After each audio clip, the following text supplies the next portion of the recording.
हंसते हंसते कर जाएंगे आईडीटी के रास्ते। यस माय डियर फ्रेंड्स, मैं हूं आपका टैक्स का टीचर सीए करण शेठ और शुरू करेंगे हम लोग अभी ई वे बिल का OCOQ। Yes my dear friends, all adjustments in one question. दोस्तों सबसे पहले बात करते हैं हम लोग क्वेश्चन 1 की, जहां पे we will basically compute consignment value. Yes, consignment value के बहुत ही इंपॉर्टेंट सम्स दोस्तों ई वे बिल के अंदर पूछे जा सकते हैं और ये one of the most important question है। क्वेश्चन कुछ ऐसा है कि हैप्पी एक कंपनी है और उसकी 3 ब्रांचेस है, राइट। एक है अपना राम स्टोर, एक है मोहन स्टोर और एक है श्याम स्टोर, ठीक है। और तीनों अलग अलग इनवॉइस भेजते हैं और जो ऑर्डर उसे मिला है कहाँ से, किशन से, ओके, उसे उस प्रोक्योरमेंट को वो सेटिस्फाई करते हैं। अच्छा, किशन ने कितने का ऑर्डर दिया है, 1,20,000 का। तो अभी यहाँ पे होता क्या है, जो राम है, ओके, राम स्टोर है, वहां से ऑर्डर जाता है 43,000 का, if I am not wrong, हाँ 43,000 का। फिर श्याम 45 और रिमेनिंग जो है 52 इज फ्रॉम मोहन, ठीक है। तो 43, 45, 52।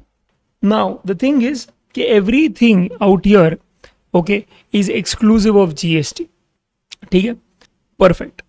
तो आज दोस्तों यहाँ पे 3 अलग अलग इनवॉइस बनते हैं और 3 अलग अलग जगह से मूवमेंट हो रही है, ठीक है। 3 अलग अलग जगह से मूवमेंट हो रही है, ओके, और 3 अलग अलग जगह से 3 अलग अलग इनवॉइसेस बनते हैं।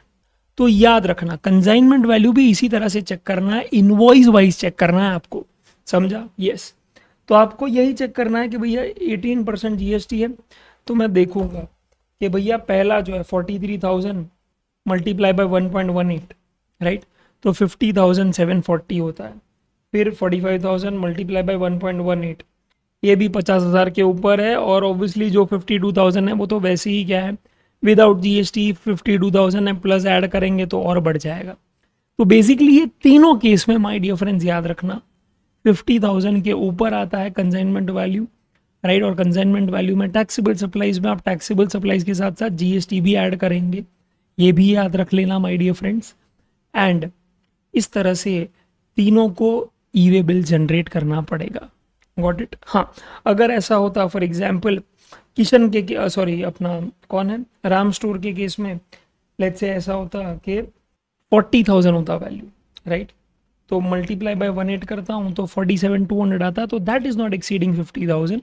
तो फिर राम स्टोर के केस में नहीं करता, और श्याम और फिर जो और कौन है भाई, श्याम स्टोर है और मोहन स्टोर है, उसके केस में मैं कर देता क्योंकि वहां पे 50,000 के ऊपर जा रहा है, राइट। ये केस है, ये पर ये अजम्पशन के साथ था, if you have lost in the conversation के राम स्टोर में 43,000 के बदले 40,000 का माल गया है एक्सक्लूसिव ऑफ जीएसटी, ठीक है, डन। नेक्स्ट बात करते हैं क्वेश्चन नंबर 2 की। क्वेश्चन नंबर 2 में बात है कि भैया Square Limited registered in AP sends goods to its job worker Cube and Co in Karnataka which is also registered in GST, okay. तो दोस्तों यहाँ पे आंध्र प्रदेश से कर्नाटका जा रहा है, तो इंटरस्टेट ट्रांसफर हो रहा है गुड्स का, इंटरस्टेट मूवमेंट हो रहा है गुड्स का, और कौन से गुड्स का, जहाँ पे प्रिंसिपल जॉब वर्कर को भेज रहा है। ऐसे केस में दोस्तों मैं वैल्यू देखूंगा ही नहीं, मेरे लिए यहाँ पे थ्रेशोल्ड लिमिट मायने ही नहीं रखता, यहाँ पे compulsory e way bill generate करना ही पड़ेगा, ठीक है, डन। नेक्स्ट इज, अगर आप भीष्म ऑफ तेलंगाना हो जिसने बिजनेस शुरू किया है नोटिफाइड हैंडीक्राफ्ट गुड्स में as a casual taxable person, और उसे तमिलनाडु से ऑर्डर आता है, ठीक है, 30,000 का, तो फिर इस केस में माय डियर फ्रेंड्स ये जो इंटरस्टेट ट्रांसफर हो रहा है, सॉरी इंटरस्टेट रादर सप्लाई हो रहा है ऑफ हैंडीक्राफ्ट गुड्स, क्या उस केस में ई वे बिल जनरेट होगा? यस, इस केस में भी ई वे बिल जनरेट होगा। और मैं यहाँ पे 30,000 को क्लियरली नहीं देखूंगा माय डियर फ्रेंड्स, क्यों? क्योंकि यहाँ पे भी थ्रेशोल्ड लिमिट मैटर नहीं करता। Next, Messrs ABC manufacturers registered in West Bengal sold AC to a retail seller in Bhubaneswar at a value of 49,000 excluding GST at the rate 18%. Now it wants to send the consignment of AC machine to retail seller in Bhubaneswar. You are required to advise whether e-way bill is mandatory, what will be the consequence. ठीक है, तो 49,000 है plus obviously GST at the rate 18% करूँगा, तो भैया वो 50,000 के ऊपर चला जाएगा। तो सबसे पहले कंसाइनमेंट वैल्यू क्या मोर देन 50,000 है? यस। और ट्रांजैक्शन भी कहाँ हो रहा है बेटा? Okay, registered in West Bengal, sold to retailer in Bhubaneswar. ठीक है, तो क्लियरली ये इंटरस्टेट जाता है because Bhubaneswar is in Odisha. तो सिंपल सी बात है my dear friends, interstate supply हो रहा है यहाँ पे, consignment value is more than 50,000, करना ही पड़ेगा। अगर नहीं करोगे e way bill generate, okay, तो बेटा बैंड बच जाएगी। ओके, बताइए यहाँ पे ऑफेंस कौन सा लगेगा? बताइए बेटा, याद करो बेटा, याद करो माय डियर फ्रेंड्स, याद करो। यस, यहाँ पे दो जेल, पहले तो 122(1) ट्रिगर हो जाएगा, तो दूसरा 129 ट्रिगर हो जाएगा।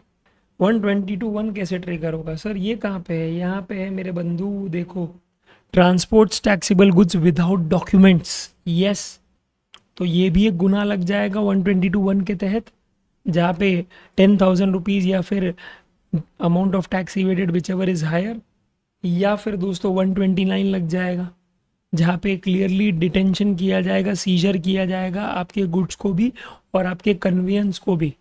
तो ओनर ऑफ कन्वेंस को अलग पेनल्टी है और ओनर ऑफ गुड्स को अलग पेनल्टी है, डिपेंडिंग ऑन के वो डज ही कम फॉरवर्ड और डज नॉट कम फॉरवर्ड।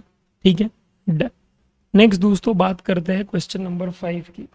तो यहाँ पे measures सकूरा enterprise made an interstate supply of taxable goods 47,500 and exempt goods is 2,000। Rate of IGST is 6%. Okay, rate of IGST for taxable supply was 6%। ठीक है, ऐसा कोई rate है नहीं, पर उन्होंने अभी दिया है तो कर देंगे, और IGST का रेट है तो फुल रेट ही होगा। चलो CGST अगर होता तो मैं 12 अज्यूम कर लेता, पर ये तो IGST है तो पूरा ही रेट होगा, तो जो रेट दिया है वो ले लेने का।